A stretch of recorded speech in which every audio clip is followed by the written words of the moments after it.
meil on siin meri, meil on siin tuul, Uudo lükkab lund, see, kas maksab talle vald või me ise siin kogume raha, ei ole väga vahet.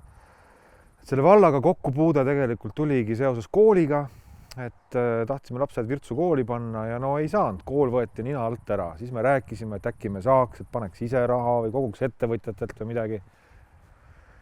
Keegi ei kuula, keegi ei räägi, ühe korra siin käis see volikogu esimees ja rohkem põhimõtteliselt 2 aasta jooksul pole siia keegi tulnud. Ja isegi kui nad käivad siin, siis jumala eest, et inimesi kohale ei tuleks, et nad ametliku ringi teevad ära umbes 2 Et selline arglik, sihuke, ma ei tea, ongi umbes nagu pronksiöö oleks siin kogu aeg, et salaja öövarjus tehakse mingid otsused, kellegagi midagi ei räägita.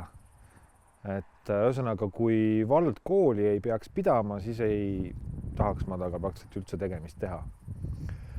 Aga sealt läks edasi, siis oli rahvamajade kinnipanemine, jällegi üliinetu, täpselt sihuke 4. klassi tase, et kuidas nagu mingit reformi teha.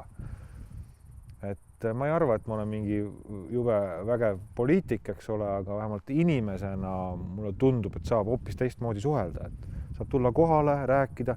Nüüd on mingi lammutuse teema Virtsus, kuulujutud, ajalehed kirjutavad. Keegi võiks ju tulla sealt volikogust ja vallavalitsusest siia, et kuulge Virtsu inimesed, saame kokku, räägime lammutusest, et kas siis on plaan või ei ole plaan, miks või miks mitte keegi tule, mitte keegi räägi, kas pole autot või pole kütust või milles asi, et julgust ei ole ja inimlikkust ei ole, et suhtumine on see, mida tuleb muutma minna. Ja siis lähmegi.